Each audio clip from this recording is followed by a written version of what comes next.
taking the time to answer my questions and be interviewed about Picasso and Van Gogh. Thank you. There's two pictures on that screen, Starry Night and The Beggar. Okay. And I just wanted to ask you, what do you think about both artists' use of blue and that period in their work? Sure. I'll start with Picasso's The Beggar. The date of that one is 1902, I believe. Is that correct? I think his use of blue is definitely intentional. He almost takes sort of a monochromatic color scheme, what I'm noticing here. And the effect of that blue is very, very cold, very lonely. He doesn't use a lot of warm blues. He uses mostly blues mixed with grays, blues mixed with black or with white. So it has this very cold and almost austere or quite depressing effect to it. There was another work that he did where it was like a dead body. And I just like the way he used color. This is the reason why I picked him. And what do you think about Starry Night? Starry Night, I think the use of blue in that one is, it's definitely more of a bold, vibrant sort of blue, almost to the point that it's more about the interaction between the blue color and the other colors that are very equally as intense within that painting. So I think if I were to compare their uses of blue coloration, I would say that Van Gogh is more interested in the color harmony with the blue compared to other colors that he's working with, just to sort of create some sort of mood or relationship between the colors, whereas Picasso is using it in a very definite, a very intentional, almost monochromatic scheme, and to where all the emphasis is placed on this blue color and all the variations of that blue hue. Okay. Oh, thank you. So, what do you think about Van Gogh's post-impressionism? His post-impressionism. So, first off, that term, post-impressionist, he wasn't really aware of the fact that he would be grouped in with that in his own lifetime. So it's not as if he was working with some sort of, guiding light over him saying, I am a post-impressionist. It wasn't until 1870s when the Impressionists were working that the term was later applied to them in about 1871, 1872, and it had to do with Claude Monet's painting Impressionism Sunrise. So it wasn't until much later that Impressionism was even given that title or that attribute by art historians, by art critics. And so the Impressionists had a certain way of viewing what they were doing. It was a very scientific approach in which they observed the natural world, they noticed the way that light was actually reflected on natural objects, and they wanted to, in some sort of way, dissect that or analyze that with their eye, and then through that, which we naturally see with our naked eye, interpret that into painting through light and color, as much a way as they could. Now, Van Gogh would have been inspired by what they were doing, but he took a slightly different approach. He was more about personal expression, and I think that's definitely one of the hallmarks of those post-impressionist artists, because they're doing something slightly different from the Impressionists. They're inspired by them, but in terms of subject matter, in terms of intention, it's a little bit different. So I think that's a major difference between the Impressionists and then the Post-Impressionists, which would ultimately, have a lot to do with Van Gogh. He was very much an introvert, and he wrote extensively to his brother Theo. And you can actually look at those letters that he wrote to his brother Theo. If you, they're in databases on library collections. A lot of museums have collections of those letters, but they actually tell a lot about his working process. He apparently would go through long bouts of inactivity for very long periods of time where he was very depressed, didn't really know what to do with himself. He considered giving up on painting entirely, and then he would have some sort of manic moment where he was rejuvenated and felt really passionate about painting, and he would create something like 20 to 30 paintings in a month. So he was very touch and go, very up and down with painting in general. He desperately wanted to make a living doing it, but he unfortunately only sold one painting, as you mentioned. So the fact that he's more interested in personal expression, I think, definitely makes him more along the lines of that post-impressionism. But again, that term wasn't applied until much later, posthumously, for Van Gogh. So he wasn't really. He was more about personal expression. Oh, thank you. That's very helpful. Okay, what were the differences and similarities in the Depression's periods for Van Gogh and for Picasso? Okay, that's a good question. I'm not the quote-unquote expert on Picasso. I just know brief details about him. I do know that he had a very turbulent love life. He married several women, one of which was a Russian ballerina, and we actually looked at an example in class of her quote-unquote portrait where she's defragmented, Yes, and that's the seated bather, I believe. So he had a lot of personal issues with his love life, and the way in which he typically treats the female figure is in very many ways indicative of that sort of turbulent feeling that he had towards a lot of women in his life. If you look at some of the Picasso paintings that we looked at in class, women are defragmented and their faces aren't exactly flattering, and he basically takes the idea of the idealized female nude, which throughout art history has been placed on a pedestal, and he basically cuts that notion down, and he defragments it and makes it in his Cubist style. Now, in terms of, what might have caused his bout of depression during his quote-unquote blue period. I'm not exactly sure about the specific moment or the exact detail. This was the 1900s, though, so there was a lot of turmoil and unhappiness going on in Europe, in the world in general. This is leading up to World War I. There's a lot of political tension, social tension.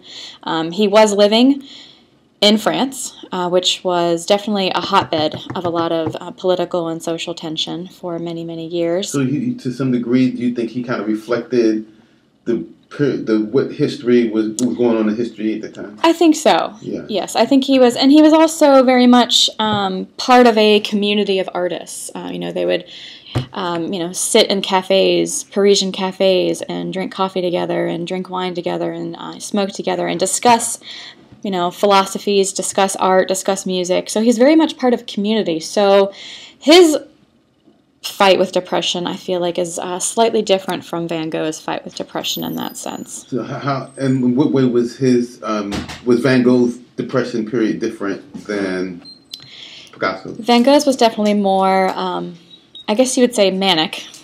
I guess you would go through long bouts of inactivity and then sort of,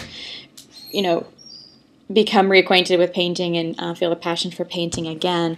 But he really only relied on his brother Theo through letters as like almost a means of coping with his depression or reaching out to someone. I haven't heard too many accounts of him actually being part of a general community of artists where he actually was able to thrive in the way that Picasso. He was more of a solitary loner figure.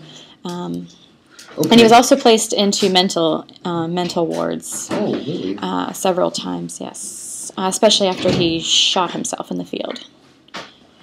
Okay, I'm an artist, and I haven't sold many things, so I was, I guess I could, sympathize with Van Gogh. Sure. What do you think about the fact that he only sold one painting in his entire life? It's unfortunate that he wasn't realized much sooner. It's unfortunate that most artists feel that they have to be, posthumously discovered. It's sort of an unfortunate thing that happened for many artists in the earlier 20th century. It's not so much the case now, I feel. There's a lot of avenues in which an artist can actually get their mission statement out there, get their ideas out there. So in that sense, we've come a long way for the development of art. Van Gogh did want to sell his paintings. He strived to sell and make a living as an artist. So the fact that he was not able to do that is very unfortunate for him. But, I guess he would be happy now because his paintings fetch millions at auction. So he must be really proud of himself now, I can imagine. Yeah, or his family. Or his family, at least. Okay. Thank you very much. You're welcome. Van Gogh died of a pretty tragic violent death, suicide or murder. Picasso died of a heart attack. So I guess what do you think about the differences in the way they lived and the way they died? Sure. I mean, Picasso had a very, very long life. He, died in 1972, as you mentioned. So he had a long life. His career was long and fulfilling. He was able to experiment with different styles of art, of making art, different philosophies, different periods of his own life in which to express himself. Whereas Van Gogh, I feel almost as if his depression and his own mental instability sort of crippled him.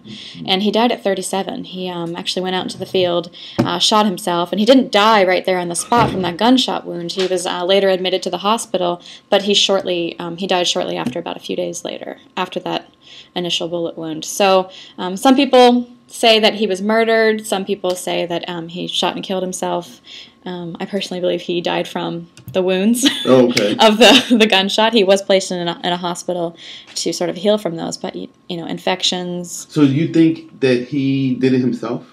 Yes, okay. Self-inflicted. Okay. That's one of the theories that's most accepted, but there are a lot of theories that someone actually murdered him as well, but I can't imagine.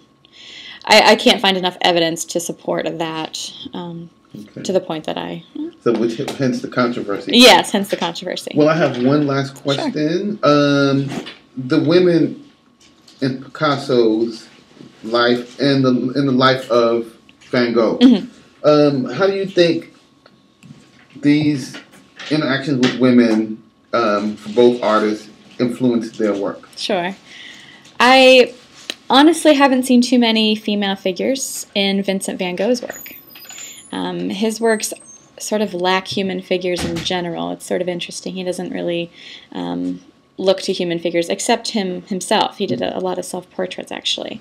But for the most part, you don't really see female figures in many of his paintings. Some of his most famous ones are works like a portrait of a pair of shoes, sort of tossed on the floor, or a room that's completely empty, or just a still life of flowers. Exactly. So a lot of his paintings actually don't focus on the female figure. What about his ear? The reflect. There was even though there wasn't a woman in the picture, she was suggested. She was suggested by the way he cut off a portion of his ear. And it wasn't the whole entire ear. It was just a portion of the ear. But when researchers actually looked into it further, I think the most recent things they found were that she actually didn't know very much about him, and she didn't know that he was violently in love with her. So she wasn't violent. She was really in love with him? No, they didn't. She didn't know that he was so violently in love with her. Okay. To that point, and I can imagine, receiving a chunk of ear in the mail from some guy you have no idea even exists. It's not going to endear you to the person, certainly. So it's a little bit different from Picasso's love life. Again, he had a very turbulent love life. He had many, many wives. He had many kids with different wives, and the way in which he paints the female figure, again, it's almost as if he's destroying our idea of placing the female on this pedestal, which had been done throughout art history. It can be said that it's his interpretation of sort of making painting more modern in that sense, but I think it also definitely reflects the way in which he had a hard time sort of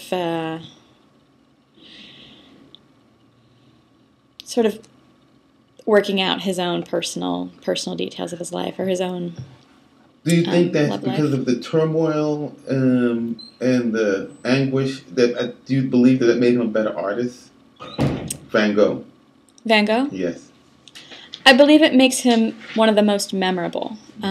We talk about him because he was definitely a post-impressionist artist, but he's sort of the post-impressionist artist that you think of because of such extreme emotion and anguish that we can actually sense from him. So in that sense, he was very effective in that he gives us that communication. He gives us that message of his own personal anguish, which makes us actually feel very close to him. It's almost as if he's one of our childhood heroes that we talk about in the art world. Or even I could, see myself in, I never cut off an ear, but I've had unrequited love, and I know, the intensity of it. I want to ask you, please, to look into the camera and tell us who you are. Okay. And just a little bit about yourself and your education and how you what do you love about art? Just a little bit. Sure. My name is Lindsay Hagen. I got my master's in 2010 from the University of Cincinnati. I'm originally from the Midwest. I've been teaching at Trident Tech for just about a full year. I started in the fall of 2012. My thesis topic was actually Japanese ceramics and the cross-cultural perspective and influences between Japanese ceramics and the up-and-coming ceramic industry of America in the turn of the century, 1890s to the 19-teens, as everything was changing. So that was my research history, and my favorite things about art history are definitely that it tells a lot about humanity in general. It tells a lot about where we've come and from the very beginnings of humanity all the way until our modern times, and it's something that we can actually still look to sort of find answers for ourselves. And that's probably one thing I love most about it. It's always relevant. Well, you're an excellent teacher. I really enjoy your preparation, how much you put into it, and thank you very much. Thank you. All right. Yep. You can hit the